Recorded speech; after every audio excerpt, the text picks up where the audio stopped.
పెరుమళ్లపల్లి ప్రాంతంలోని శ్రీ వికాస్ నర్సింగ్ కళాశాలలో ఉద్రిక్తత ఏర్పడింది. ఫీజు చెల్లించలేదని కారణంతో ఒక విద్యార్థినిపై అనుచితంగా ప్రవర్తించారని కళాశాల యాజమాన్యంపై ఆరోపణలు వెల్లువెత్తుతున్నాయి.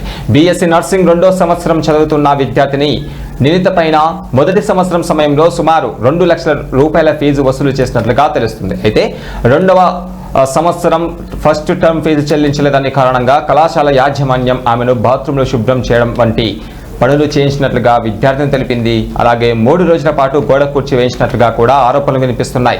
ఈ ఘటనపైన విద్యార్థి సంఘాలు తీవ్రంగా స్పందించాయి, కళాశాల వద్ద ఆందోళన చేపట్టాయి. ఈ ఘటనపైన విద్యార్థిని ఒక పేపర్ పై తాను ఎదుర్కొన్న ఇబ్బందులను కూడా పూసగుచ్చినట్లుగా వివరించినట్లుగా తెలుస్తుంది. అంతేకాకుండా దళిత విద్యార్థినిపై ఇలాంటి అమానుష ప్రవర్తన జరిగిందని, ఈ ఘటనపైన ఎస్సీ ఎస్టీ అట్రాసిటీ చట్టం కింద కేసులు నమోదు చేయాలని విద్యార్థి సంఘాలు డిమాండ్ చేశాయి.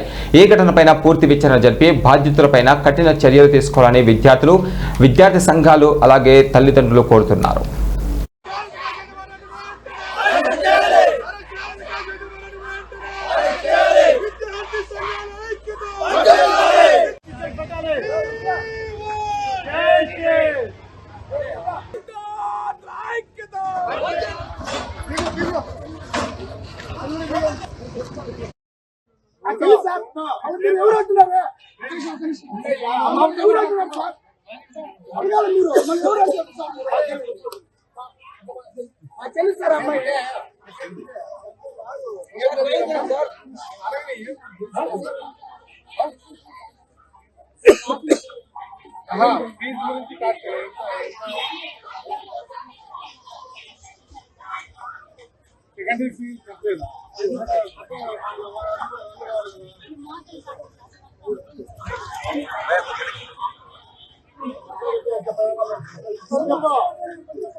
మీరేమంటే కంప్లీట్ చేయలేము, వాళ్ళు కంప్లీట్ ఇస్తారు, మీరు కంప్లీట్ ఇస్తారు.